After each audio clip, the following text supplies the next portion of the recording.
Assalamu alaikum. Welcome to the lecture 19 of our jewelry designing course at Royal Jewel Studio. तो friends, last lecture में हम लोगों ने देखा था कि एशियन ज्वेलरी के जो पार्ट्स हैं, जो डाइयां हैं, वो किस तरह से बनाई जाती हैं। तो इस लेक्चर के अंदर हम उन्हीं पार्ट्स को यूज करेंगे और एक सीक्वेंस देंगे ऐसा कि वो एक ज्वेलरी की शक्ल ले, जैसे किसी रिंग की या पेंडेंट की। तो आए सॉफ्टवेयर की स्क्रीन पे चलते हैं और उन पार्ट्स को यूज करते हैं और उनको आपस में एक दूसरे के साथ ज्वाइन करके देखते हैं कि उनका क्या सीक्वेंस हो कि वो एशियन ज्वेलरी के लिहाज से अच्छा लगे। बिस्मिल्लाहिर्रहमानिर्रहीम। ये दो फ्रेंड्स, हम लोग ओपन कर लेते हैं वो पार्ट्स को जो हमने बनाए थे, जिनका मैंने आपको बोला था कि आप प्रैक्टिस करें। वो यहाँ इंपोर्ट में हम जाएंगे फाइल्स के अंदर, तो इस तरह का टेम्पलेट आ जाएगा जहां पे अब हमने वो सेव किए हुए हैं पार्ट्स। उस फोल्डर को ओपन करते हैं। यहाँ पे हमने वो पार्ट्स जो बनाए थे वो यहाँ पे हमने सेव किए हुए थे। उन पार्ट्स को अब हम यहाँ पे ओपन कर लेते हैं। जैसे कि मैं एक इस पार्ट को ओपन कर लेता हूँ। ये कुछ इस तरह नजर आ रहा है। ये शेडेड व्यू के अंदर था, इसको मैं प्लास्टिक व्यू के अंदर कर लेता हूँ। ये ऐसे हो जाएगा। ये तो अब इन पार्ट्स को हम लोग अरेंज करेंगे। मैं आपको बहुत ही ज्यादा सिंपल सा पहले तरीका बता रहा हूँ। एक सेकंड, मैं अपना माउस चेंज कर लूँ। आई थिंक इसका शायद सेल वीक है।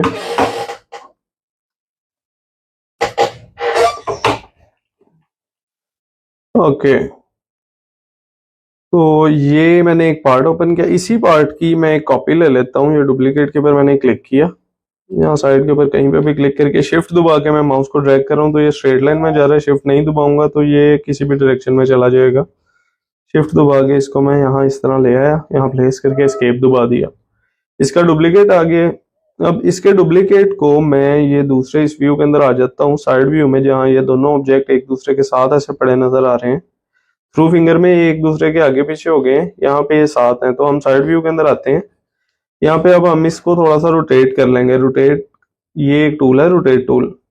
इसके ऊपर मैं क्लिक करूंगा। ये ऊपर पूछ रहा है आप कॉपी लेके रोटेट करना चाहते हैं या नहीं। अभी मैं इसकी कॉपी नहीं लेना चाहता, मैं इसको बस ऐसे ही रोटेट करना चाहता हूँ। एक पॉइंट मैंने इसका पकड़ा जिसकी रिस्पेक्ट से मैं रोटेट करना चाहता हूँ। स्ट्रेट ले गया दूसरी साइड के ऊपर, जिस साइड को मैंने रोटेट करना है। इसको तकरीबन मैं 1 mm तक इस तरह मैंने नीचे इसको रोटेट कर दिया है। ये 1 mm का डिस्टेंस आ गया। अब यहाँ से मैं लुकिंग डाउन व्यू के अंदर आता हूँ। इसको इसके साथ इस तरह प्लेस किया। ट्रांसफॉर्म के अंदर ये जो एरे वाला टूल था, इस टूल का अब हम यूज करेंगे। इसके ऊपर मैं राइट क्लिक करूंगा तो ये सेंटर F4 को वैसे ही कैप्चर कर लेगा। अगर लेफ्ट क्लिक करूंगा तो मेरे से पूछेगा कि सेंटर पॉइंट कौन सा रखना है, फिर मुझे F4 दबाना पड़ेगा। लेकिन अगर मैं इस पर राइट क्लिक करूंगा तो ये डायरेक्ट ही सेंटर पॉइंट कैप्चर कर लेता है। अभी यहाँ पे मैं इसको 6 के ऊपर एरे कर रहा हूँ। ये 6 के ऊपर एरे की है तो ये बहुत ही प्यारे वे के अंदर ये सारा जो एरिया था फिल हो गया है। अगर इसको मैं 4 के ऊपर एरे करता तो यहाँ पे ये थोड़ा सा डिस्टेंस है। ये 6 के ऊपर ही ज्यादा अच्छा लग रहा है, ये फिल हो गया है। ओके, तो ये एक मैंने पीस बना लिया छोटा सा। अब ये एक सेंटर पॉइंट बन सकता है। मैं बना रहा हूँ एक रिंग। ये एक रिंग का सेंटर पॉइंट आ गया। ओके, तो अब इसके साइडों पे मैं थोड़ा सा और कोई इसी तरह का काम करूंगा, ऐसे ही डाइयों वाला ही। यहाँ पे मैं दोबारा से इंपोर्ट ऑप्शन के अंदर गया। मैंने इंपोर्ट ऑप्शन के अंदर से जाके कोई से भी मैं डिफरेंट इस टाइप की डाई कोई ले लेता हूँ। जैसे कि मैं ले लेता हूँ यहाँ से, ये मैंने एक डाई ओपन कर ली। अब इस पार्ट को ऐसे रोटेट करके बिल्कुल इसके सेंटर के अंदर प्लेस करूंगा। पहले तो एनालाइज सेंटर ऑब्जेक्ट सेंटर, इसके सेंटर के अंदर ये आ गया। इसको यहाँ पे इस तरह से ये मूव किया, ये ऐसे आ गया। अब इसको भी मैं ये अब थ्रू फिंगर के अंदर इसको मैं बिल्कुल 1 mm नीचे यहाँ से ले जाऊंगा, बिल्कुल इसके बराबर में। तो यहाँ से रोटेट इसको करूंगा। कंट्रोल R दबा के मैं कर रहा हूँ क्योंकि ये इसका शॉर्टकट है रोटेट टूल का। इसको भी मैंने 1 mm नीचे इस तरह से रोटेट कर लिया। ओके, तो ये भी ऐसे रोटेट होके आ गया। अब इसके अंदर जो डिस्टेंस वगैरह है उसको मैंने मैनुअली यहाँ पे सेट कर लेना है। एक दफ़ा ये प्रोस्पेक्टिव व्यू के अंदर मैं देख रहा हूँ ये कितना डिस्टेंस है इनके अंदर। इसको थोड़ा सा मैंने और रोटेट कर लिया। ओके, तो अब ये परफेक्ट यहाँ पे अच्छा लग रहा है। अब इसको मैं यहाँ पे एरे करता हूँ। इसको अगर 6 के ऊपर एरे करूंगा तो यहाँ पे मेरे पास कुछ स्पेस खाली बच रही है। अब ये जो उनसी खाली स्पेस बच रही है, यहाँ पे भी अब मैं कोई इसी तरह की डाई बना सकता हूँ। तो अब यहाँ पे जो खाली ये स्पेस बच रही है, यहाँ पे मैं अब क्या काम करूँ? वैसे तो मैं इस डाई को भी यहाँ एडजस्ट कर सकता हूँ। वो ऐसे हो जाएगी अगर मैं इसको 12 के ऊपर इस तरह एरे करता हूँ या 14 के ऊपर एरे करता हूँ, 16 के ऊपर करके देखता हूँ। ये 16 के ऊपर मैंने इसको एरे कर लिया है और इसको मैं थोड़ा सा ऐसे बाहर निकाल लेता हूँ। ये इस तरह से बाहर आ गया है। अब ये वाली सेम डाई मैंने एरे कर ली है, लेकिन ये जो सी यहाँ पे ये स्पेस बन के आ रही है ना, ये वाली स्पेस बुरी लगती है। ये जो एक्स्ट्रा यहाँ पे स्पेस आ रही है, ये स्पेस ना बन के, इसलिए इसको मैं 6 के ऊपर ही एरे करूंगा और बाकी जो सी जगह है वहां पे मैं कोई दूसरी डाई लगा लूंगा। अब यहाँ के लिए मैं कोई और डाई ओपन कर लेता हूँ। ये कुछ बनी हुई है मेरे पास, तो इसलिए मैं ये इनके अंदर से ही ओपन कर रहा हूँ। यहाँ पे मैं यूज कर लेता हूँ ये डाई, एक है, इसको मैंने ओपन कर लिया। अब ये सेंटर में ही प्लेस है मेरी, तो इसको मैं ऐसे उठा के यहाँ ला के ऐसे मैंने इसको रोटेट कर दिया। ये इस तरह से आ गई है। अब ये जो उनसे डाइयाँ हैं, ये याद है आप लोगों को लास्ट लेक्चर के अंदर मैंने बोला था कि आप लोगों ने जो ये बनाने हैं इनके गेजेस वगैरह काफ़ी लाइट मैंने रखवाए थे, क्योंकि यहाँ एशिया के अंदर वेट्स की बहुत ज़्यादा कैद होती है। यहाँ पे लाइट से लाइट वेट ज्वेलरी पसंद की जाती है। ये जो उनसी डाई है ये थोड़े से हैवी गेजेस के ऊपर बनी हुई है। अगर आप मिलीग्रेन का साइज देखें तो इसका 0.5 है और इसका आई थिंक 0.35 रखा था मैंने। ओके, तो इस डाई को हम यहाँ पे एडजस्ट नहीं करेंगे क्योंकि हम गेजेस को लेके चल रहे हैं। हम यहाँ न्यू डाई को ही बना लेते हैं जिसके हम गेज भी परफेक्ट दे सकें। तो भी मैं ये सारे कलर्स मैंने हाइड कर दिए। ये इस तरह से आ गया मेरे पास। अब यहाँ पे मैं इसी टाइप के फ्रेम की एक अगर मैं डाई यहाँ बनाना चाह रहा हूँ तो उसके लिए मैं इस पार्ट को लूंगा, Ctrl W मैंने दबाया है, ये अनज्वाइन हो गया है। इसकी इस कर्व को मैं सेलेक्ट करूंगा, Ctrl C भी दबा के इसकी मैंने कॉपी लेके इसको व्हाइट कलर दे दिया इसकी कॉपी को। सेम ये वाली जो सी साइड है वो मैं इसको ही वहां मिरर कर लूंगा और इस सर्कल का भी मैं ऐसे ही ले लूंगा। ये जो पार्ट है Ctrl C भी दबा के इसकी कॉपी ली और व्हाइट कलर दे दिया। अब व्हाइट कलर को लॉक किया और बाकी सारा जो ऑब्जेक्ट है इसको पकड़ के ज्वाइन करके Ctrl Q से ज्वाइन किया और उसको हाइड कर दिया। और ये देखिए ये मैंने कर्व्स इस तरह से ले ली हैं। अब यहाँ पे मैं एक और कर्व ऐसे यहाँ पे ड्रॉ कर लेता हूँ। अपनी स्नैप्स को मैं ओपन कर लूँ जरा। ये ऐसे ही मैंने एक कर्व यहाँ ड्रॉ कर ली और यहाँ पे भी मैं ऐसे ही सिमिलर कर्व दो ड्रॉ कर लेता हूँ। ये आ गई, देखिए आ गई। अब ये कर्व्स आ गई हैं मेरे पास। अब ये कुछ इस तरह से लग रहा है, ये ऐसे बन के आया है। ओके, तो अब मैं क्या करूँगा, मैं यहाँ पे ये जो सारा पार्ट है इसको ट्रिम कर लूँगा। जो एक्स्ट्रा इसके पार्ट्स हैं ना, इनको मैं ट्रिम कर रहा हूँ। मैंने सिर्फ इस पार्ट को यहाँ पे अपने पास मौजूद रखा है। इसको मैं ज्वाइन करता हूँ अगर आपस में, तो ये ज्वाइन हो जाता है। अब इस ज्वाइन के अंदर अगर मैं इस तरह से ये लेता हूँ ऑफसेट 0.5 का, तो ये मुझे प्रॉपर ऑफसेट नहीं दे रहा। ये इस तरह से मुझे काट के ऑफसेट दे रहा है, ये प्रॉपर नहीं दे रहा। तो उसके लिए मैं क्या करूँगा, इसकी एक और कॉपी लेता हूँ। कॉपी लेके इसको ट्रांसफॉर्म के अंदर किया, यहाँ से इस तरह से मैंने ट्रांसफॉर्म के अंदर सी प्लेन कर दिया। ये बिल्कुल प्लेन ऑब्जेक्ट ऊपर पेस्ट हो गया। इसका कलर मैं पर्पल करता हूँ, व्हाइट को भी अभी हाइड कर दिए। अब इसके अंदर मैं ऐसे ही एक ऑफसेट ले लेता हूँ 0.5 का। ये ऑफसेट मैंने एक ले लिया। अब इस ऑफसेट को मैं यहाँ पे मिलीग्रेन्स दूंगा।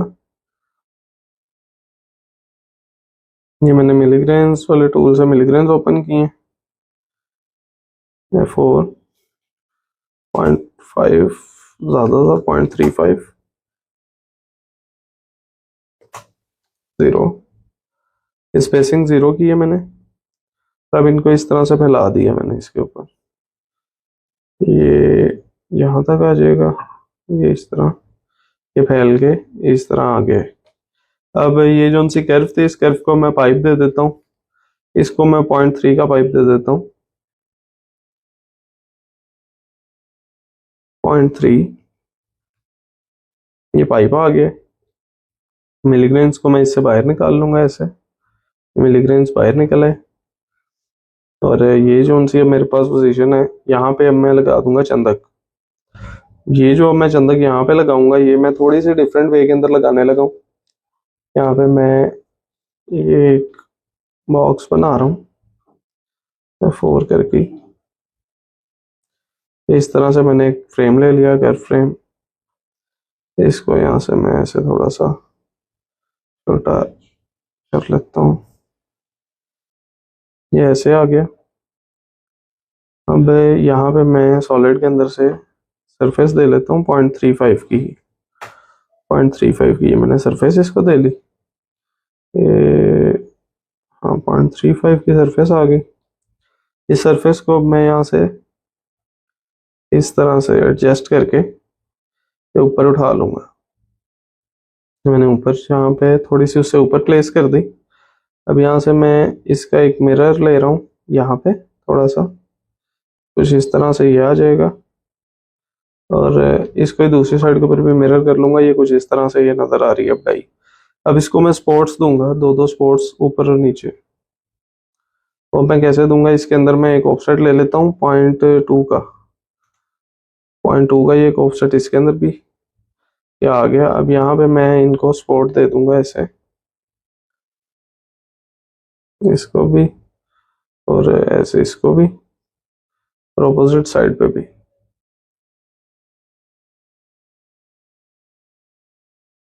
ये स्पोर्ट्स भी दे दी मैंने। अब इन स्पोर्ट्स को मैं हल्का सा बेंड दे दूंगा, जैसे हम पहले देते हैं अपने दूसरे ऑब्जेक्ट्स के अंदर जब स्पॉटिंग करते हैं। तो यहाँ से इसके पॉइंट्स मैं 3 कर लेता हूँ।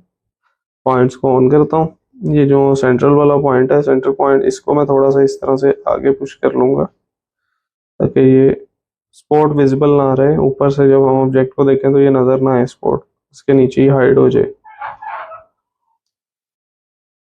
इस तरह से प्लेस हो गई स्पॉट। अब इस स्पॉट को हम पाइप दे लेते हैं। इसको मैं इस कलर का ही पाइप दे लेता हूँ। 0.3 का मैंने गेज दे लिया स्पॉट को, और पाइप भी दे लिया। अब इसको मैं मिरर करके इस पार्ट के नीचे भी ये वाली स्पॉट मैंने दे ली है। अब इसके मिलीग्रेन्स वगैरह भी ओपन कर लेते हैं यहाँ से। ये एक मेरे पास डाई बन के रेडी हो गई है।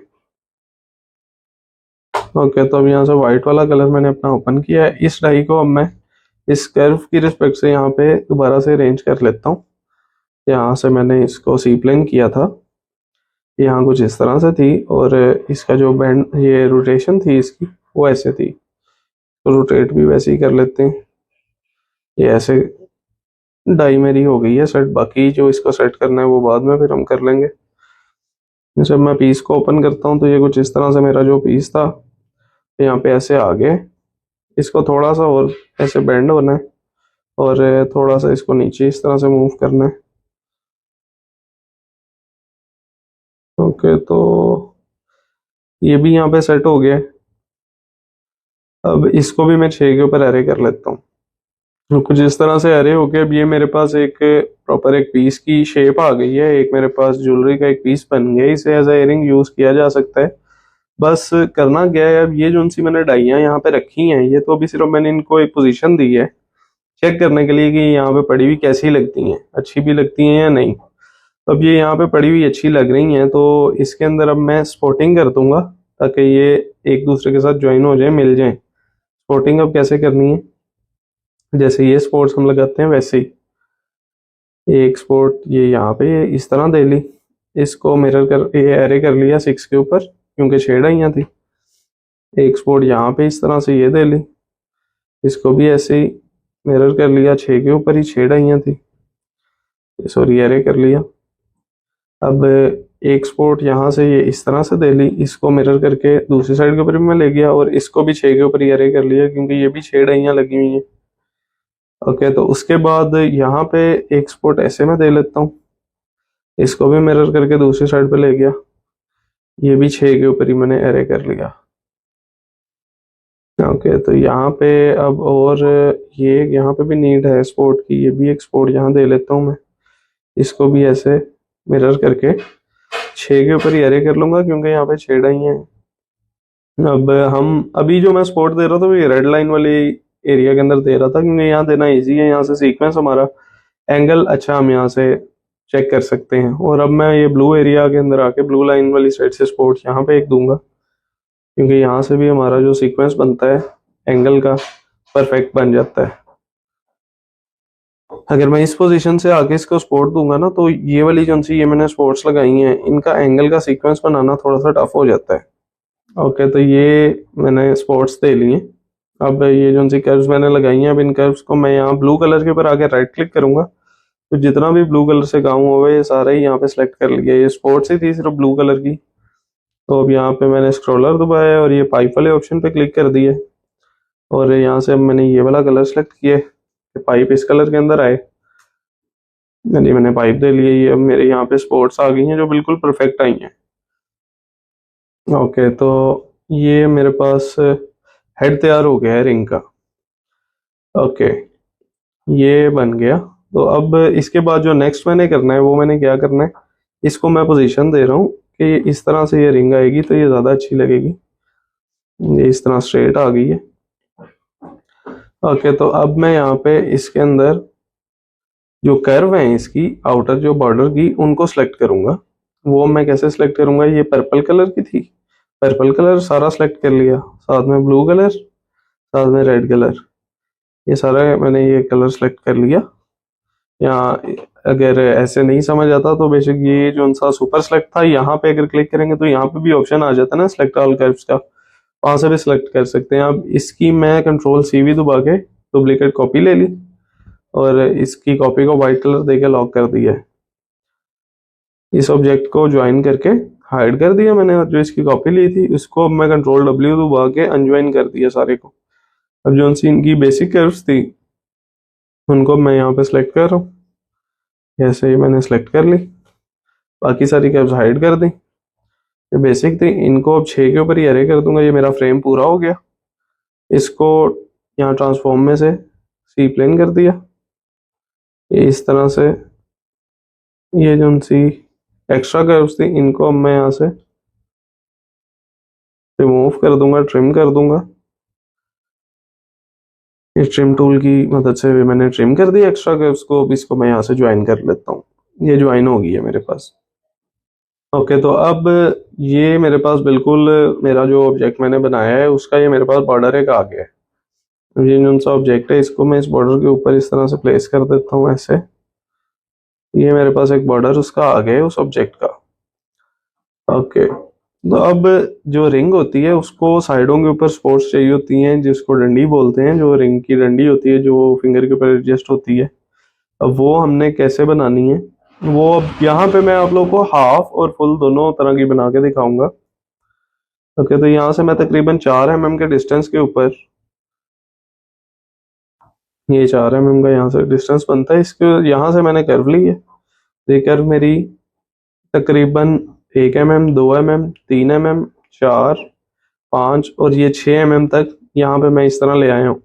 जो स्टार्टिंग पॉइंट था वहां से सेंटर लाइन से 2 mm का डिस्टेंस है, और जो एंडिंग पॉइंट है वहाँ सेंटर लाइन से 1 mm का डिस्टेंस है। इसको मैं मिरर करूंगा दूसरी साइड पे, तो यहाँ 2 mm का डिस्टेंस आ गया, यहाँ तकरीबन 4 mm का डिस्टेंस आ गया। एक नॉर्मल साइज की डंडी में बना रहा हूँ इसको, यहाँ से भी मैंने इसका एज इस तरह से कवर किया है। ओके, तो अब इसके बाद अब मैं यहाँ पे दूसरी साइड के ऊपर भी इसको ऐसे मिरर कर लेता हूँ, जैसे मिरर हो गई है, और ये ऐसे मैंने ज्वाइन कर लिया है। अब ये है उसका बॉर्डर। अब रिंग के अंदर सबसे ज्यादा जरूरी चीज क्या होती है, उसकी जो नीचे से डंडी बन के आती है उसकी एडजस्टमेंट फिंगर के ऊपर सही होती है या नहीं, ये बहुत जरूरी एक फैक्टर होता है। और उसकी जो खूबसूरती होती है डंडी के ऊपर काफी डिपेंड करती है रिंग की। तो अब डंडी नॉर्मल जो साइज यहाँ पे यूज होता है वो होता है 20 mm के अंदर 20 बनता है। यहाँ से मैंने सर्कल लिया, 2 पॉइंट्स को मैंने ऑन किया, 1 पॉइंट मैंने F4 पे रखा, और जो सेकंड पॉइंट है वो इसको 20 mm का साइज दूंगा, तो सेकंड पॉइंट ये आ रहा है। शिफ्ट दबा के ये 20 mm के साइज की मैंने ये डंडी एक यहाँ पे ले ली। अब यहाँ पे मैं एक न्यू टूल का यूज करने लगा हूँ जिसको बोलते हैं बेंड टूल। ये ट्रांसफॉर्म के अंदर है, ये बेंड, इसको मैंने सेलेक्ट किया।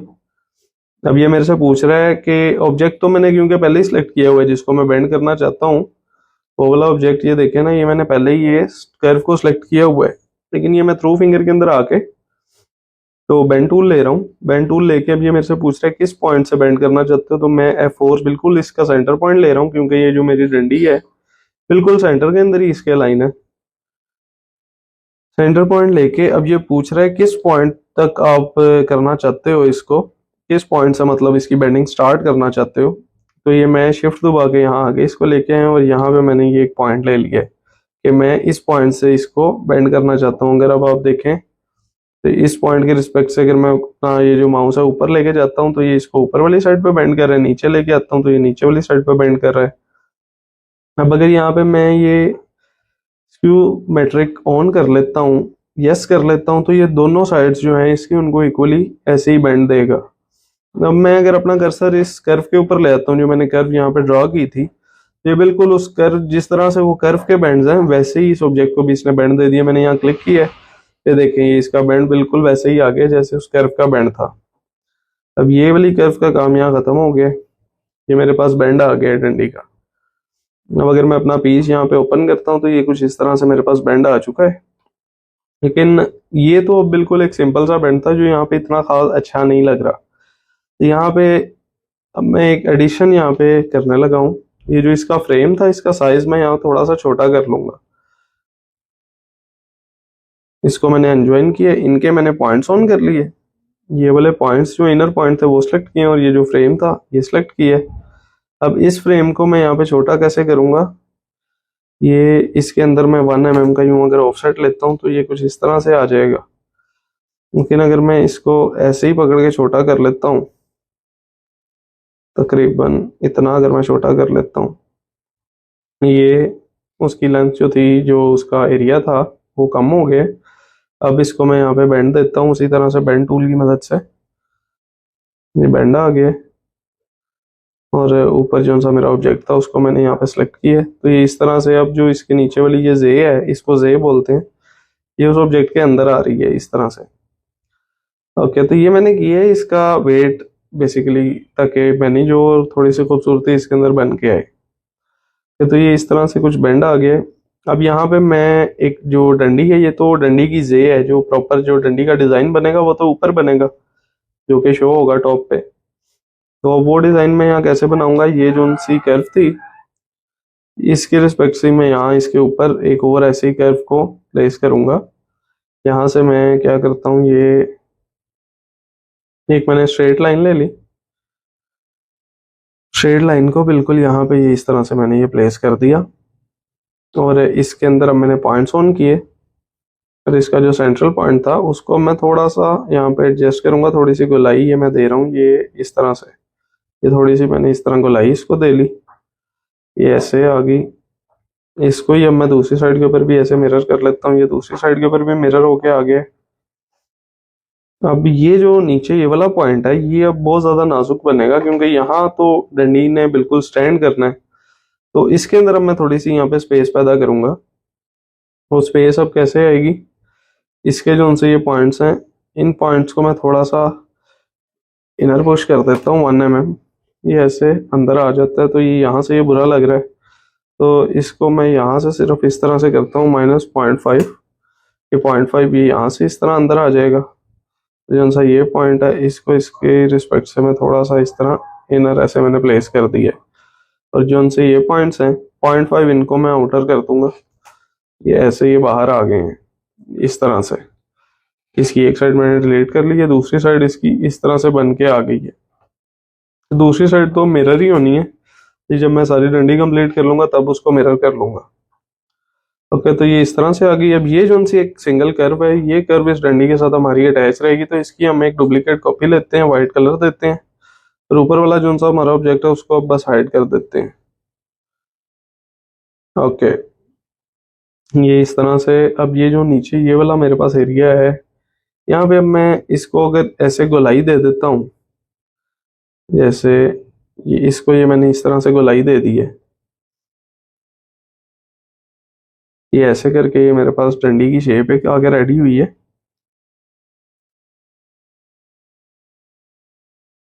अब ये जो सा सारा मेरा पार्ट था डंडी का, फ्रंट जो बनेगा आके, नीचे वाला जो पार्ट है वो तो जे है, जो ऊपर वाला पार्ट है ये मेरा फ्रंट बनेगा डंडी का। अब इसके ऊपर मैंने डिजाइनिंग करनी है। उसके लिए मैं इसकी ले लेता हूँ यहाँ पे सरफेस। ये सरफेस कर्व नेटवर्क, 4 कर्व्स थी हमारे पास, तो कर्व नेटवर्क से ये मैंने इसकी एक सरफेस ले ली है। इस सरफेस को मैं यहाँ पे ये स्मैश टूल की मदद से बिल्कुल स्ट्रेट, यहाँ पे ये स्ट्रेट इस तरह से ले लेता हूँ। इसको सीधा कर लेता हूँ। ये रोटेट टूल से मैंने इसको स्ट्रेट कर लिया। अब इसके ऊपर मैं यहाँ पे डिजाइनिंग कोई भी प्लेस कर सकता हूँ। मैं यहाँ पे क्या करूँगा, मैं यहाँ पे ना एक जाली टाइप की एक जगह बना देता हूँ, जाली एक बना देता हूँ। जाली यहाँ पे किस टाइप की अच्छी लगेगी वो देख लेते हैं। यहाँ पे अगर मैं सिंपल सी बस एक ये कर्व की जाली बना लेता हूँ, जैसे ये जो सी इसके अंदर लाइनिंग है, इसी लाइनिंग को मैं थोड़ा सा कम करके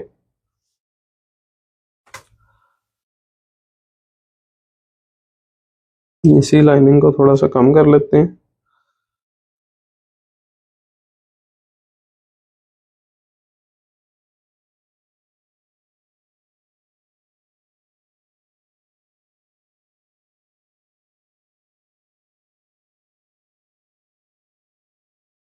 हाँ, अब ये ठीक लग रही है। इन कर्व्स को ही अब मैं यहाँ से सिलेक्ट कर लेता हूँ। अब ये जो सी सरफेस के ऊपर ये आ रही हैं लाइंस, लाइंस को सिलेक्ट करने के लिए हम सरफे कर्व टूल के थर्ड पोर्शन के अंदर ये एक टूल है एक्सट्रैक्ट वायर फ्रेम, इसके ऊपर क्लिक करते हैं तो ये जो सी अब कर्व्स थी ये इसने सारी सिलेक्ट कर दी हैं। इनका कलर मैंने ऑरेंज दे लिया। इसका जो बॉर्डर है वो हमें नहीं चाहिए, तो इसके बॉर्डर को हम यहाँ से डिलीट कर देंगे। जो इनर इसका पार्ट था वो हमें चाहिए था, इनर पार्ट हम यहाँ से रख लेते हैं। इनर पार्ट के ऊपर अब मैं यहाँ पे पाइप्स देता हूँ। 0.3 की ये मैंने इस तरह पाइप दे ली है। अब ये जो सी पाइप्स हैं खाली बुरी लग रही हैं, तो इन पाइप्स के ऊपर मैं मिलीग्रेन चला दूंगा। ये वाली जो सी पाइप है ना, इनके ऊपर अब मैं इन पाइप्स के ऊपर मिलीग्रेन यहाँ पे चला देता हूँ। यहाँ से 0.35 के मिलीग्रेन लिए, और ये इस तरह से इनके अंदर यहाँ पे ऐसे साइडों से भी मैं थोड़ा थोड़ा सा इसके अंदर डिस्टेंस रख रहा हूँ। ये इस तरह से मैं यहाँ पे प्लेस कर देता हूँ सारी कैप्स के ऊपर ही,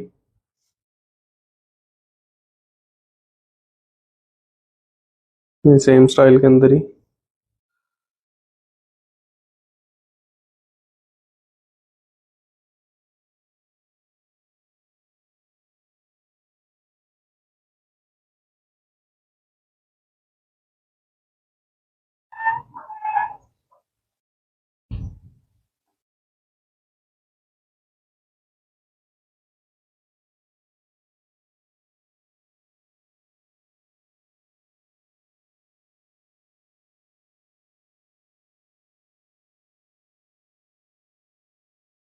ये बार बार मैं राइट क्लिक कर रहा हूँ तो ये टूल दोबारा से रिसेलेक्ट हो जाता है।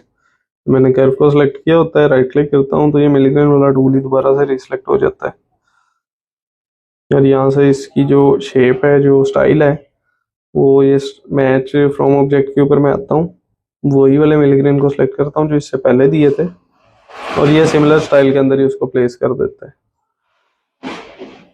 ओके, तो ये मिलीग्रेन्स दे दिए मैंने। अब इनका ये जो कलर था मिलीग्रेन का, इस कलर को मैं सेलेक्ट कर लेता हूँ यहाँ से, और ये सारे मिलीग्रेन्स को ज्वाइन करके इस तरह से थोड़ा सा मैंने ऊपर प्लेस कर दिया। इस तरह बाहर निकल के आ गए उससे मिलीग्रेन्स। अब इस सारी डंडी को मैंने ज्वाइन किया, इसकी जो सरफेसेस थे उनको ओपन करके अब ये बिल्कुल एग्जैक्ट ऐसे ही इसके ऊपर आ जाए, उसके लिए सरफेस को मैं थोड़ा सा श्रिंक कर लेता हूँ। पहले मैंने श्रिंक कर लिया इस सरफेस को भी, और इस सरफेस को भी थोड़ा सा श्रिंक करके इस पार्ट को ट्रांसफॉर्म के अंदर, ये जो टूल मैंने यूज करना आपको सिखाया था फ्लो लॉन्ग सरफेस, इसकी मदद से इसको ऐसे फ्लो कर लेंगे इस सरफेस के ऊपर।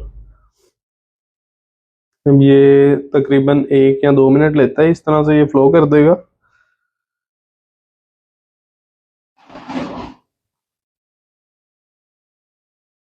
ये हमारा जो पार्ट था वो सरफेस के ऊपर आ गया। वैसे ही इसको मैं डिलीट कर रहा हूँ, इसका काम खत्म। यहाँ से प्लास्टिक व्यू मोड के अंदर में आ गया। ये इस तरह से अब ये मेरी डंडी की आउटर जोन से डिजाइनिंग है वो ऐसी नजर आ रही है। ओके, तो अब ये जो सा पार्ट था साइड बिल्कुल इसकी, इसको थोड़ा सा मैं मजबूत कर लेता हूँ। ये कैसे होगी, इसकी कॉपी ली, -0.3 बाहर ले गया मैं, और इसी की कॉपी को मैं 0.1 अंदर ले गया ऐसे, यहाँ 0.2 अंदर ले जाते हैं, इसको ऐसे सेलेक्ट किया यहाँ से, इसके ऊपर लॉफ्ट टूल की मदद से इस तरह पत्ती दे दी है, ये मतलब पत्ती कह रहा हूँ, सरफेस दे दी है। अभी सरफेस को मैं गेज दे लेता हूँ, यहाँ से गेज के अंदर आके बोथ साइड के अंदर आके 0.25 बोथ साइड, मतलब 0.5 का ये इस तरह से गेज आ जाएगा। लेकिन ये इस तरह बुरा लग रहा है क्योंकि मिलीग्राम्स आ रहे हैं, बोथ साइड नहीं देता, सिर्फ आउटर साइड 0.5 का ये इस तरह से मैंने इसको गेज दे लिया, ये ऐसे बाहर निकल के आ जाएगा इससे। इसको दूसरी साइड के ऊपर भी मैं ऐसे मिरर कर लेता हूँ, ये मिरर हो गया। ओके, अब ये जो सी नीचे वाली ये मेरे पास साइड है, यहाँ पे मैं ले लूंगा इसी तरह से कर्व नेटवर्क की मदद से एक और सॉलिड, कर्व नेटवर्क की मदद से मैंने यहाँ पे एक और सॉलिड ले लिए। अब ये जो है इस सॉलिड को मैं यहाँ से गेज दे लेता हूँ इसी तरह से, आउटर साइड के ऊपर अगर मैं इसको गेज देता हूँ तो ये कुछ इस तरह आएगा। अगर मैं इसको इनर साइड के अंदर इस तरह गेज दे देता हूँ तो ये कुछ इस तरह से मेरे पास बंद होके ये ऐसे आ जाएगी। ठीक है, तो यहाँ पे इसको भी मैं ज़्यादा बड़ा नहीं कर सकता, तो उसके लिए मैं क्या करूँगा, मैं ये जो सी मेरी डंडी मैंने बनाई थी इसको अब मैं थोड़ा सा यहाँ पे स्ट्रिंग करूँगा। लेकिन उससे पहले मैं इसको एक सरफेस यहाँ पे दे लेता हूँ प्रॉपर, ये थोड़ी सी और यहाँ पे ऐसे ये चौड़ी होगी, लेकिन इसको भी ज़्यादा चौड़ा नहीं किया जा सकता। ये जो सी डंडी है इसकी मैं थोड़ी सी जो लोअर साइड है उसको थोड़ा सा ब्रेक करना चाह रहा हूँ। उसके लिए मैं ट्रांसफॉर्म के अंदर आया हूँ, फर्स्ट पोर्शन के अंदर यहाँ एक टूल है केज एडिट, यहाँ से बाइंडिंग बॉक्स वर्ड और दो दफा मैंने राइट क्लिक करना है तो ये इस तरह से आ जाएगा मेरे पास। ये सिर्फ जो से अब इसके अंदर ये पॉइंट्स थे, इन पॉइंट्स को मैं यहाँ से इस तरह सेलेक्ट कर लेता हूँ, तो इनको मैं इस तरह से यहाँ से थोड़ा सा बारीक कर रहा हूँ। ये जो इसका एज है ये बिल्कुल सरफेस जितना ही बन के आ जाए ताकि वो इजीली एक दूसरे के अंदर ज्वाइन हो जाए। ओके, तो ये एज तकरीबन उसी तरह बन के आ गए। अब ये जो सा एज है इसको थोड़ा सा मैं इनर साइड भी पुट कर लूँगा, दोबारा से मैं यही वाला ये टूल यूज़ कर रहा हूँ, मैंने एस्केप कर दिया था गलती से। ओके, तो ये जो सी एक्स्ट्रा चीज़ें थी उनको मैंने अनसेलेक्ट किया और ये मेरी जो डंडी थी उसको मैं यहाँ पे इस तरह से इसके अंदर मस कर रहा हूँ, ये ऐसे आके ये इसके अंदर ही इस तरह आ जाएगी। ये जो सा इसका बाहर वाला पॉइंट है इसके साथ ये बिल्कुल आके ज्वाइन हो, ये बिल्कुल इस तरह से ये ऐसे आ जाएगी इस पॉइंट के ऊपर।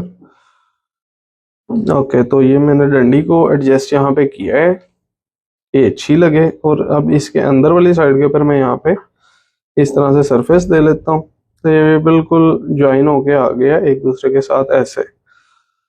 ओके, तो अब ये मेरे पास डंडी की एक वो सरफेस सी बन के आ गई है जो आपस में एक दूसरे के साथ अच्छी तरह ज्वाइन है। अब ये जो सी मेरे पास नीचे ये वाली जो कर्व्स हैं इनको मैं एक्सप्लोर करूंगा, एक्सप्लोर करके इसको मैं पाइप दे लेता हूँ, इसको मैं पाइप देता हूँ 0.45 का, 0.45 का ये इसको मैंने पाइप दिया है। पाइप आया, पाइप को और कर्व को आपस में ज्वाइन किया, ये जो दो कर्व्स थी इनको भी इसी तरह से मैं पाइप दूंगा, इनको भी पाइप दे लिया 0.45 का। अब ये हल्की सी इससे बाहर है ना, जो नीचे वाला जो इसका पॉइंट है उसको अब हम यहाँ पे हल्का सा एडजस्ट करेंगे, जैसे पहले एडजस्ट किया वैसे ही अब इसको दोबारा से एडजस्ट करेंगे।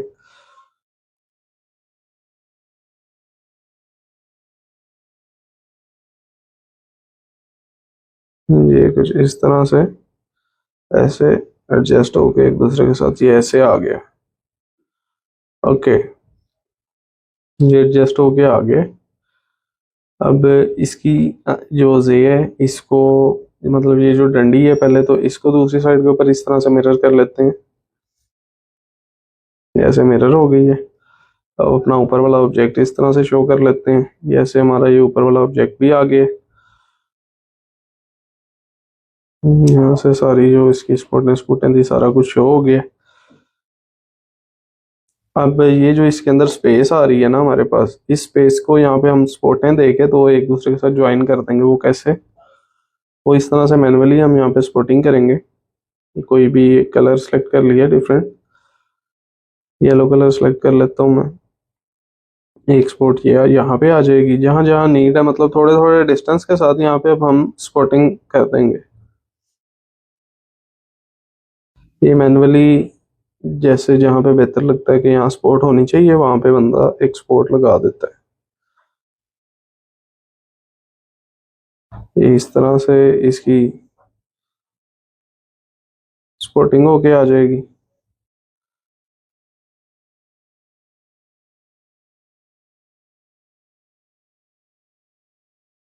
अब ये जो सी येलो कर्व थी इसको दूसरी साइड के ऊपर भी मैं ऐसे ही मिरर कर रहा हूँ,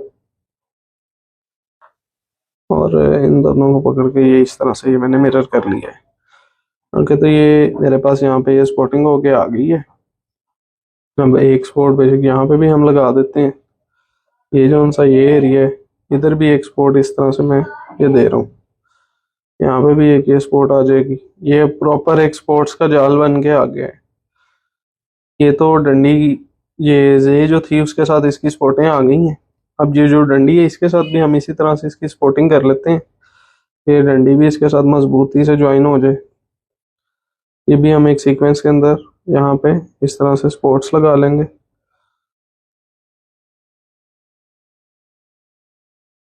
ये इस तरह इसकी भी स्पोर्टिंग हो गई है।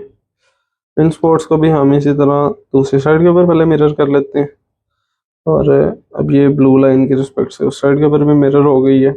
अब ये हर जगह मिरर हो गई, स्पोर्ट्स प्रॉपर आ गई कर्व्स। अब इस जो येलो कर्व थी यहाँ राइट क्लिक करके, तो ये मैंने सारी कर्व्स को सिलेक्ट कर लिया, यहाँ पाइप के ऊपर क्लिक किया और यहाँ मैंने 0.35 का ये पाइप दे लिया। ये 0.35 का पाइप यहाँ पे अब आके ये जो कौन सी मेरे पास ऊपर वाली कर्व्स थी, ये जो मेरे पार्ट्स थे, ये उनके अंदर इस तरह आके मस हो गया। तो नीचे जो जे थी यहाँ पे भी ये अच्छी तरह मस होके आ गया है। तो अब ये जो मेरे पास रिंग तैयार हुई है, ये एक रेडी टू प्रिंट रिंग है। ये हाफ डंडी के अंदर है।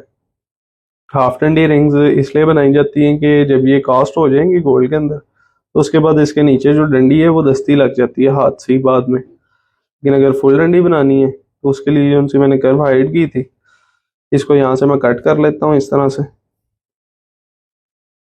मैं बिल्कुल इस पॉइंट से जहाँ पे ये छोड़ रही है इसको,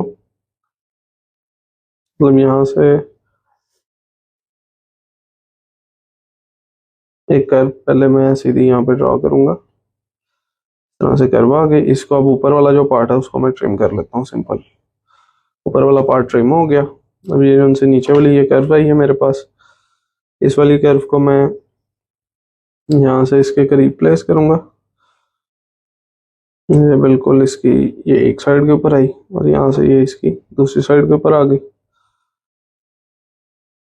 अब ये जो सी कर्व थी, इस कर्व के अंदर यहाँ पे मैं एक लॉफ्ट टूल से सरफेस ले लेता हूँ। ये मेरे पास एक यहाँ पे सरफेस आ गई। अब इस सरफेस को मैं यहाँ पे एडजस्ट कर लेता हूँ, ये जो इसके अपर पॉइंट्स हैं ये बिल्कुल उसके बराबर हो जाएं। ये भी बाइंडिंग बॉक्स से मैं इसको यहाँ से एडजस्ट कर रहा हूँ।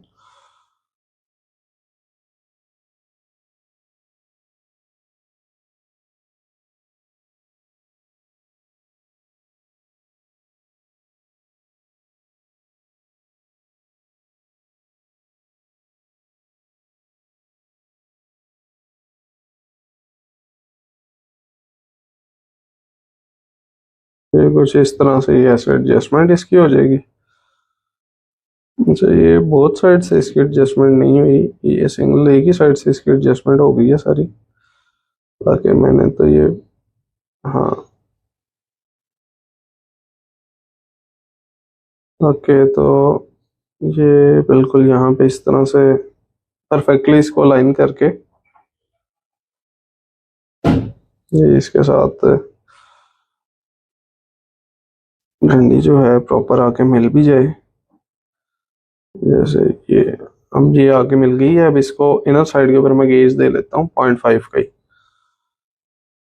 ये 0.5 का मैंने इसको इनर साइड के ऊपर गेज दिया, लेकिन ये यहाँ से थोड़ी सी एक्स्ट्रा है वो। तो अब इस डंडी को मैं यहाँ पे ऐसे एडजस्ट कर लूँगा प्रॉपर तरीके से। ये ऐसे ही एडजस्ट हो जाएगी। ये जो इसका इनर वाला ये पॉइंट था, ये बिल्कुल ये जे को आके मिलाता है। ये इस पॉइंट के साथ मैंने इसको एडजस्ट किया है डंडी को। अब ये डंडी या तो फर्दर इस तरह अटैच हो सकती है, या फिर अगर मैं इसको गेज देता हूँ तो डायरेक्टली 1 mm का मैं इसको गेज दे लेता हूँ, तो ये इस तरह पूरी डंडी के नीचे ही आके सही से एडजस्ट हो गई है। लेकिन ये डंडी अब थोड़ी सी ज़्यादा वेट वाली बन गई है, तो उसके लिए हम इसको भी ऊपर से इस तरह से शार्प कर सकते हैं। जैसे अब इसको मैंने 0.5 का नहीं तो 0.6 का मैं इसको ऐसे गेज दे लेता हूँ, 0.6 का इसको गेज दे लिया। तो ऊपर से अब ये जो उनसे रिंग की ये साइड थी, इस साइड को बाइंडिंग बॉक्स से मैं इस तरह से एडजस्ट करके, क्योंकि अब ये फुल डंडी के अंदर है, तो वो तो जो मैंने इसकी यहाँ पे ये 1 mm का ये रखा था डिस्टेंस, ये तो मैंने रखा था कि इसकी जो ये फुल लेंथ है ये थोड़ी कम है, उसके लिए इसको मैं यहाँ से पकड़ के बाइंडिंग बॉक्स से ही ऐसे एडजस्ट भी कर सकता हूँ।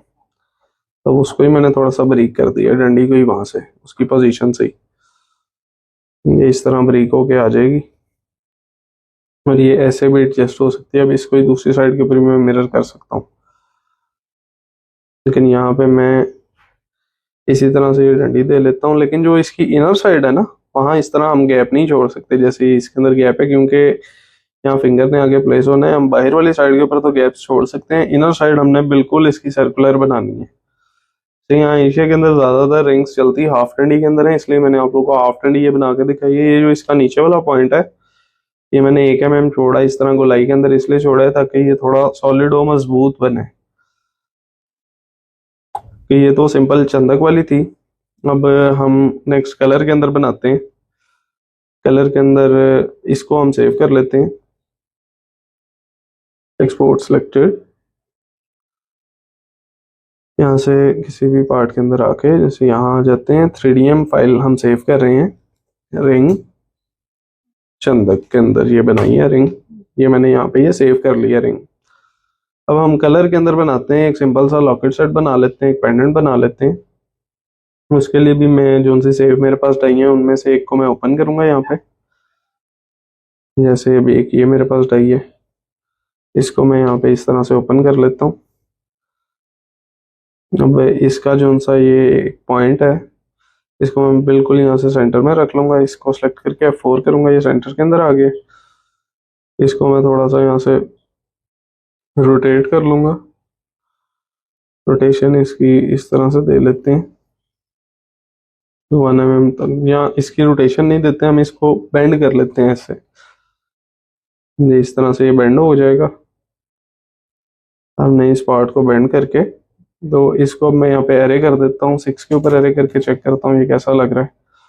ठीक है, 6 के ऊपर एरे हो गई, ये ऐसा लग रहा है। इसको मैं थोड़ा सा ऐसे भी रोटेट कर लेता हूँ, क्योंकि एक फ्लोरल सी शेप में इसको दे लेता हूँ।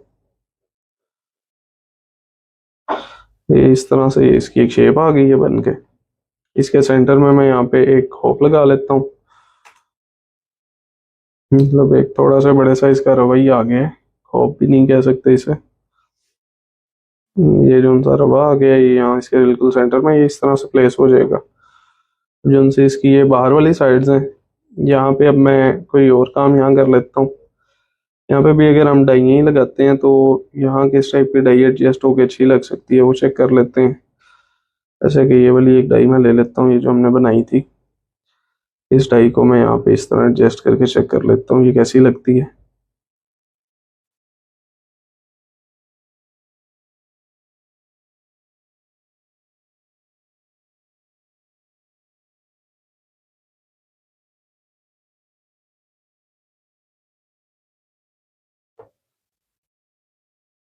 नहीं, इसकी यहाँ पे एडजस्टमेंट अच्छी नहीं लग रही, इतनी खास मतलब खूबसूरत नहीं आ रही इसकी जो एडजस्टमेंट है यहाँ पे। फिर भी ट्राई करते हैं, मे बी ये थोड़ी सी साइज इसका छोटा करके। तो साइज के अंदर भी हम ज़्यादा फर्क नहीं डालते, ज़्यादा भी अगर होता है तो 1 mm का ही फर्क साइज के अंदर मुनासिब लगता है, इससे ज़्यादा फर्क नहीं अच्छा लगता। तो ये कुछ इस तरह से यहाँ पे आके ये ऐसे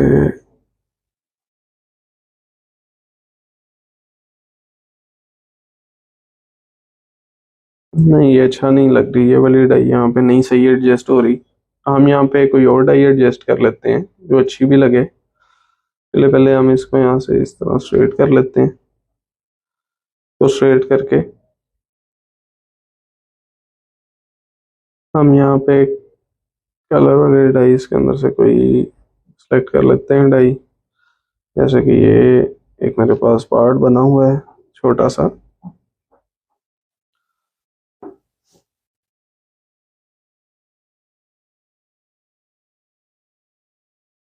आई थिंक थोड़ी सी हैवी फाइल थी जिसको इंपोर्ट कर लिया मैंने। ओके, तो ये इंपोर्ट होके आ गई है।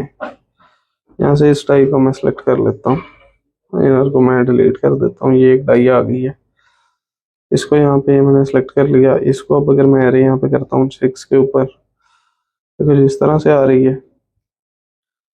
इसको यहाँ से मैं ऐसे रोटेट कर लेता हूँ।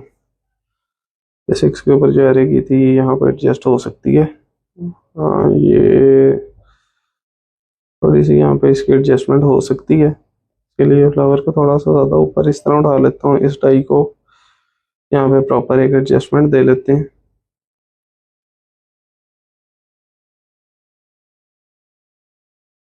अब ये जो सा फ्लावर है इसको इसके ऊपर इस तरह से पुट कर देते हैं। इसका जो सा सेंटर था वो भी तकरीबन ओके। ओके, तो ये फ्लावर थोड़ा सा और इस तरह रोटेट हो जाएगा। ये इसको कवर कर ले। ओके, तो ये इस तरह से यहाँ पे इसकी एडजस्टमेंट हो गई। अब यहाँ पे हमने स्पॉटिंग ही देनी है, वो एट द एंड दे लेते हैं। तो सिंपल सा दो टाइयाँ बनी हैं और दोनों ही एडजस्ट हो गए, तो यहाँ पे ये प्लेस हो गई हैं।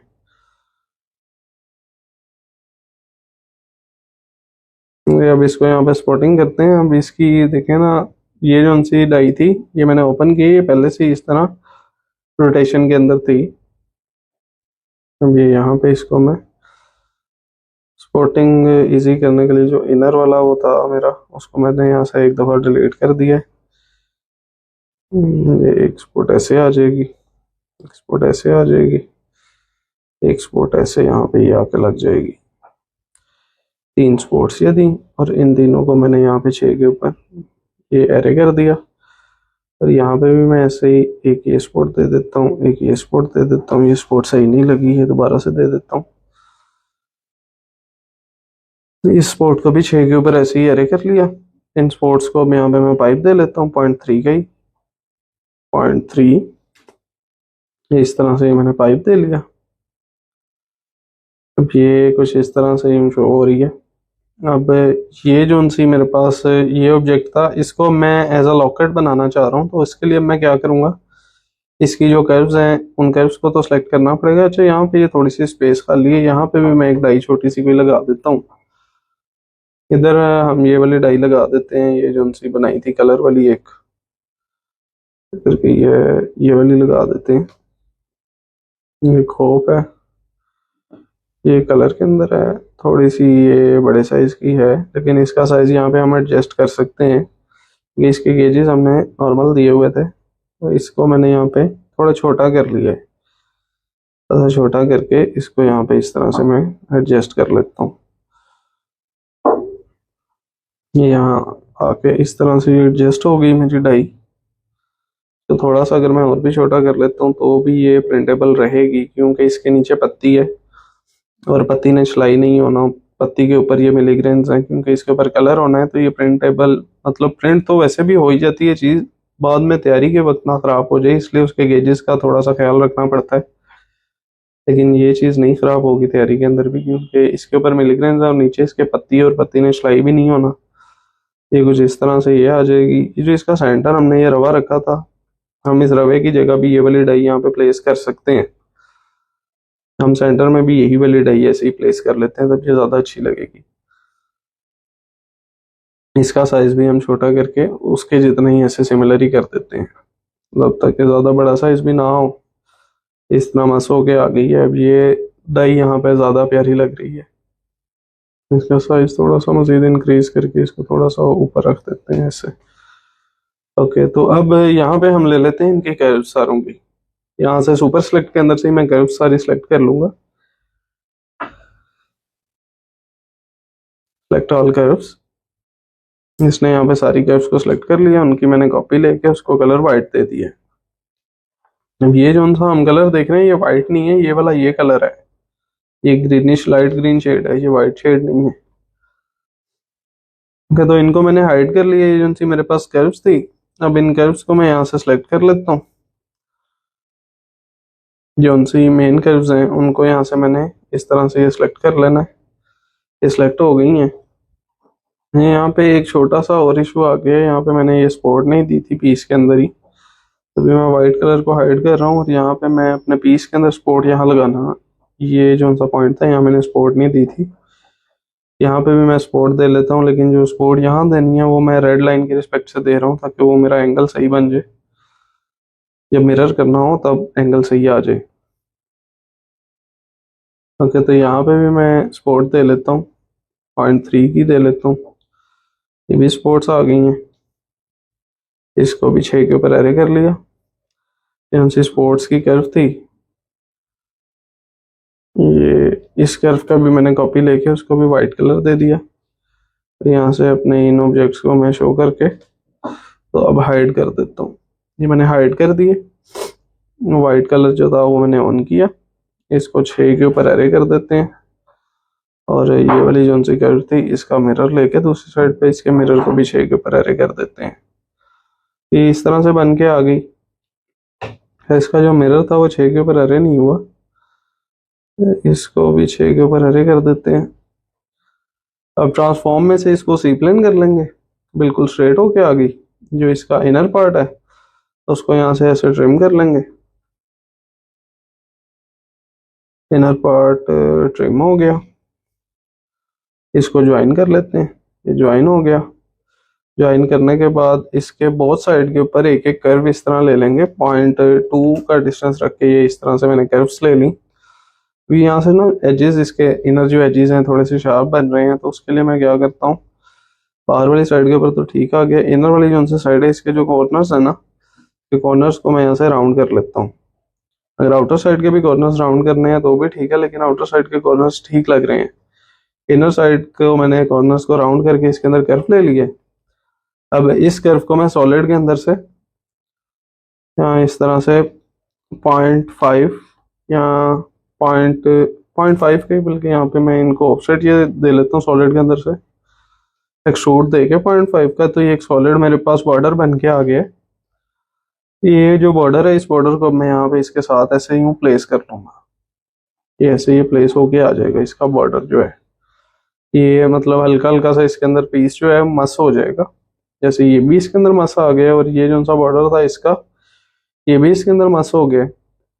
ये जो इस तरह मेरे पास ये बन के आ गया, ये एक लॉकेट का पीस बन के आ गया। ये एक लॉकेट का पीस है। यहाँ पे अब इसके ऊपर एक कुंडा लगता है जो दस्ती इस तरह मतलब हुक टाइप का, बिल्कुल गोल 2 mm का ऐसा सा कुंडा आ जाएगा। मतलब जैसे ये कुंडा है ना, यहाँ पे इस तरह से कुंडा आके लग जाएगा। ये दस्ती बाद में भी लग सकता है, आरपी में भी, ये मतलब डिजाइनिंग के अंदर भी लग जाता है। और उस कुंडे के अंदर हुक डलेगा, जैसा हमने हुक बनाया था वो स्टोन वाला, जो लास्ट से लास्ट लेक्चर था आई थिंक सो, उसके अंदर हमने वो हुक जो बनाया था वैसा सा एक हुक आ जाएगा इसके अंदर, और उसके अंदर चेन आ जाएगी। इस लॉकेट को भी हम सेव कर लेते हैं, export selected and locket colour. अब इस लॉकेट के ऊपर कलर वाला काम हुआ है।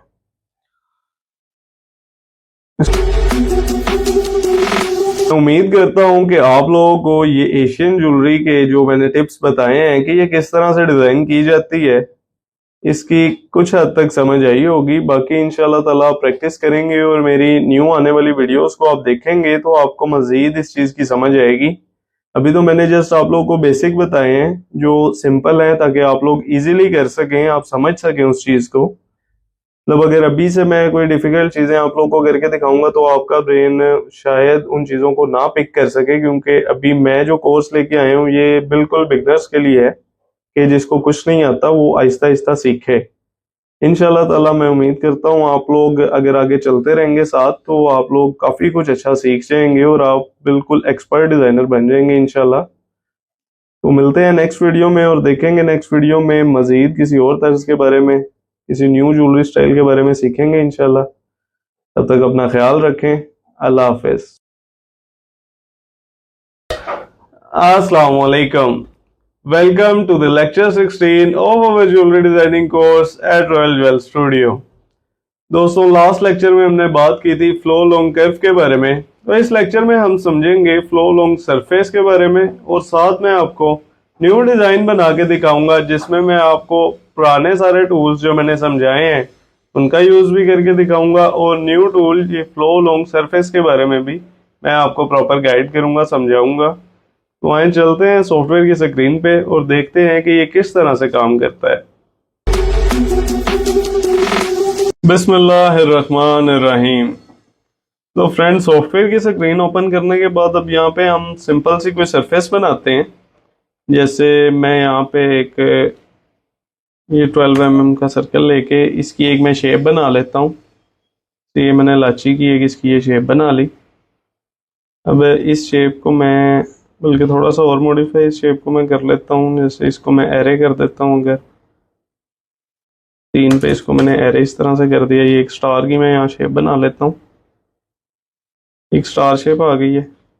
अब इस स्टार शेप के अंदर मैं कोई सेक्शंस बना लेता हूँ। जैसे कि एक ये सेक्शन आ गया। अब इन सेक्शंस को भी मैं 6 सेक्शन इस तरह के यहाँ बन जाएंगे। इस तरह से ये 6 सेक्शंस बन गए।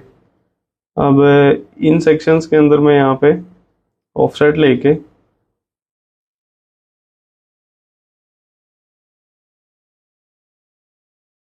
इधर ये मैं सरफेसेस कुछ बना रहा हूँ। जैसे ये एक सरफेस बन के आ गई। अब इस सरफेस को मैं यहाँ से एरे कर देता हूँ। 6 के ऊपर ये एरे हो गई सरफेस। और यहाँ पे जो मेरा ये सेंटर वाला पार्ट था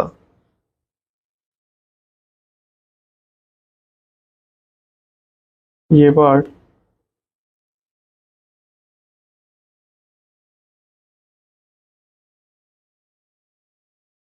इसको मैंने शायद ज्वाइन कर लिया था। ओके, तब ये जो सा पार्ट था यहाँ पे भी मैं इसी तरह से करूँगा।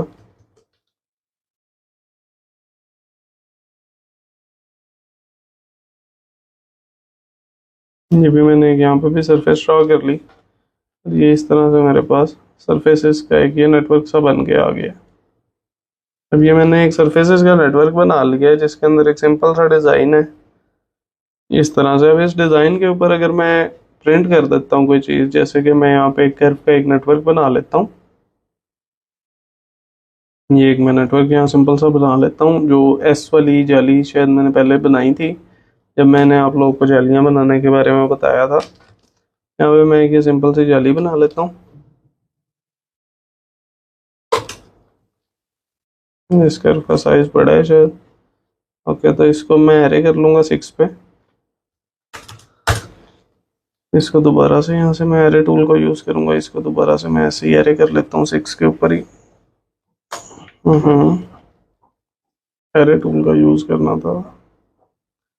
इसको दोबारा से ऐसे 6 के ऊपर एरे कर लिया।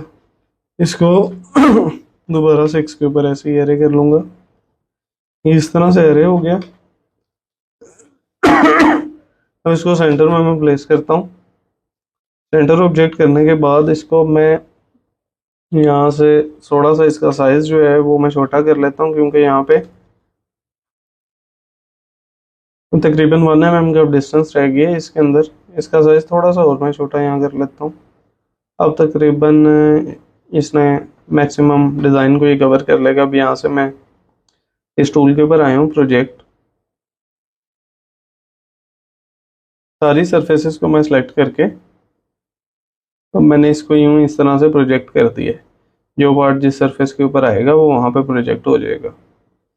अब ये क्योंकि ज़्यादा सरफेसेस हैं इसलिए ये थोड़ा सा टाइम ले लिया इसने, लेकिन इसने प्रोजेक्ट कर दिया इन सरफेसेस के ऊपर इस पार्ट को जाली के। अब ये इस तरह से प्रॉपरली प्रोजेक्ट होके आ गया है मेरे पास। अब ये जो उनसी मेरी 2 सरफेसेस थी, इन सरफेसेस को मैं हाइड कर देता हूँ डिफरेंट कलर दे के। ये जो उनसी मेरी जाली थी इसको मैं पाइप दे देता हूँ यहाँ पे। 0.3 का ही, बल्कि इसको मैं पाइप देता हूँ। 0.33 का पाइप दिया गया है, यहाँ से 0.3 का मैं इसको पाइप दे लेता हूँ। ये इसके ऊपर एक छोटा सा पाइप आ जाएगा।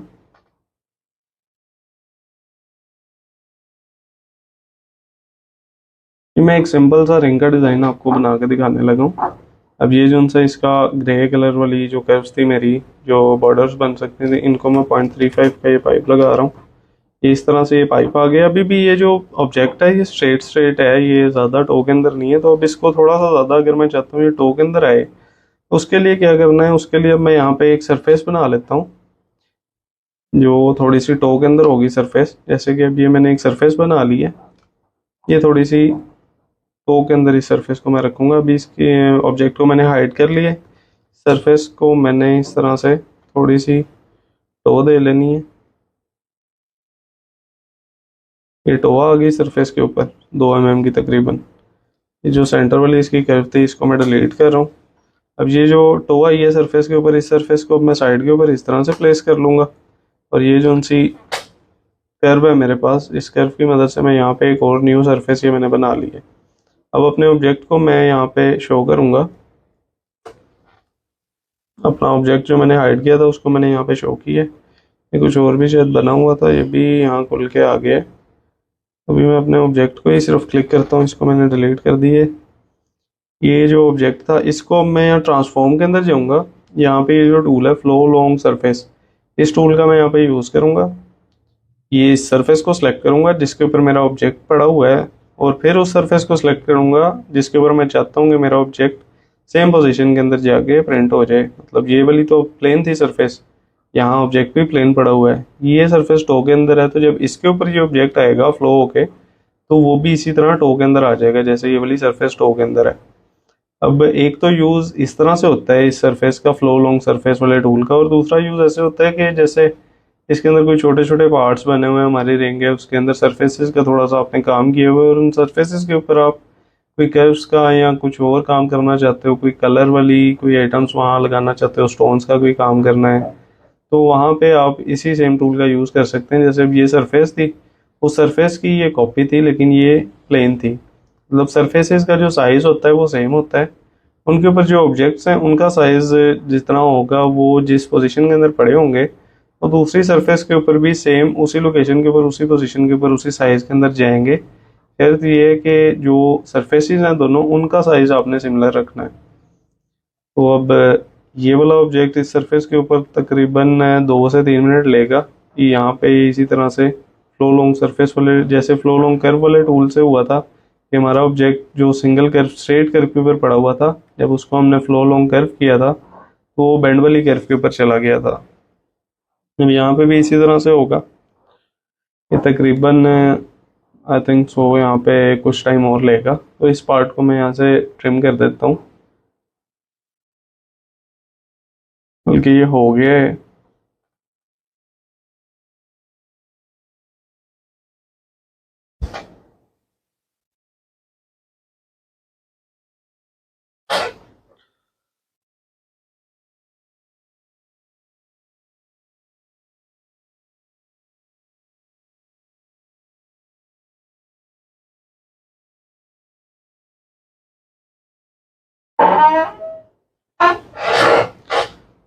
ओके, तो ये यहाँ पे मेरे पास ये फ्लो के आ गया है। जो सा मेरा पहला ऑब्जेक्ट था उसको मैंने डिलीट कर दिया, इस ऑब्जेक्ट को मैंने यहाँ पे सेलेक्ट कर लिया, और इसको यहाँ पे मैं सेंटर में यूँ इस तरह से प्लेस कर लेता हूँ। ये ऑब्जेक्ट बिल्कुल सेंटर में मेरे पास यहाँ प्लेस होके आ गया है। अब इसकी जो साइड्स हैं यहाँ पे मैं एक नेटवर्क दूंगा, क्योंकि इसके नीचे मैं एक रिंग की डंडी वगैरह लगा के इसको एक प्रॉपर रिंग बनाना चाह रहा हूँ। अब वो मैं किस तरह से दूंगा, यहाँ पे मैं एक 0.5 mm की यहाँ पे मैंने एक ये सर्कल ले लिया। इस सर्कल को मैं पाइप दे देता हूँ 0.6 का। ये मैंने इसको 0.6 का एक पाइप दे दिया है। अब इस सर्कल के अंदर और इस ऑब्जेक्ट के अंदर मैं तकरीबन 1.5 mm का यूँ मैंने डिफरेंस रख दिया है। अब यहाँ पे मैं एक कर्व यूँ ड्रॉ कर लेता हूँ। ये आर टूल से ये मैं इसके कॉर्नर से इसके क्वाड तक ये मैंने एक ये कर्व ड्रॉ कर लेनी है। ये इस तरह से ये एक साइड पे कर्व आ गई, फिर एक कर्व मैं यहाँ पे इस तरह से दूसरे क्वाड तक ये ऐसे ड्रा कर लेता हूँ। ये इस तरह से ये दो कर्व्स आ गई। तो इन कर्व्स को भी मैं पाइप दे देता हूँ। ये इनको जो पाइप देना है, इसका जो टॉप था 0.35 था और इसका जो बॉटम था 0.6 था। हाँ, 0.35 और 0.6 इस तरह से। इसको भी इसी तरह से 0.35 उसका टॉप था और 0.6 उसका बॉटम था। इस तरह से मैंने इनको भी ये पाइप दे लिया ताकि ये साफ आए, सफाई में मेरा पीस बन के तैयार हो। अब इसको मैं 6 के ऊपर एरे कर लूँगा क्योंकि उनके जो पॉइंट्स हैं वो 6 हैं। ये इस तरह से मेरे पास एक जाल बन के आ गया। अब इस जाल के नीचे मैं क्या, जो मैंने बोला था कि मैं एक रिंग की डंडी यूँ बनाऊँगा, यहाँ पे अब मैं 20 mm का एक सर्कल ले लेता हूँ। ये 20 mm का सर्कल लेके इसके अंदर मैं डिस्टेंस थोड़ा सा डालूंगा यहाँ पे, इस तरह से इसको मिरर कर लेते हैं दूसरी साइड के ऊपर। ये इस तरह से ये मेरे पास ये बन गई। अब इसके ऊपर मैं थोड़ा सा कर्व एक इस तरह से लूँगा कि ये डंडी थोड़ी सी टो के अंदर बन जाए। इस तरह से इसकी टो आ जाएगी। यहाँ पे मैं ये वाला टूल यूज़ कर लेता हूँ, स्वीप टूल यूज़ किया है। अब यहाँ पे ये मेरे पास बन के आ गई है। अब ये जो उनसी मेरे पास सरफेस बन के आई है, इसके ऊपर अब मैं एक जाली से ड्रॉ कर लूँगा, लेकिन उसके कुछ पार्ट के ऊपर। इसलिए पहले तो मैं यहाँ से इसको इतना ये वाला पार्ट मैं ट्रिम करता हूँ इसका, यहाँ से वी पार्ट मैं यूज़ करता हूँ। ये पार्ट यहाँ से, ये पार्ट यहाँ तक, बल्कि यहाँ तक नहीं, ये वाला पार्ट यहाँ से सेंटर तक इसके मैं कर्व एक यहाँ पे ड्रॉ ये कर लेता हूँ। इस तरह से आ जाएगा मेरे पास। अब ये जो पार्ट है इसको मैं स्प्लिट कर रहा हूँ इस सेंटर से यहाँ तक, ये स्प्लिट हो गया। ये पार्ट अब मेरे पास एक सेपरेट बन गया है और बाकी जो उनसे रिंग है वो मेरे पास सेपरेट पार्ट के अंदर है। ये वाली जो उनसे मेरे पास कर्व थी, इस कर्व को मैं यहाँ पे भी इस तरह से मिरर करके यहाँ से भी इसको स्प्लिट कर दूंगा। अब ये जो पार्ट है ये मेरे पास स्प्लिट होके आ गया है। अब इसके जो साइड्स के ऊपर वो हैं कर्व्स हैं, उन कर्व्स को भी मैं यहाँ से स्प्लिट कर लूँगा। उसके लिए मैं क्या करूँगा, जो कर्व है यहाँ से स्प्लिट टूल का यूज़ किया। या इस कर्व को अगर मैं स्प्लिट नहीं भी करता तो भी ठीक है, इट्स ओके। इस कर्व को मैं पूरे को प्रॉपर इसी तरह से पाइप दे देता हूँ। 0.6 का यहाँ पे मैं पाइप दे देता हूँ सॉलिड के अंदर। 0.6, ये 0.6 बहुत ही मामूली गेज है डंडी के लिए।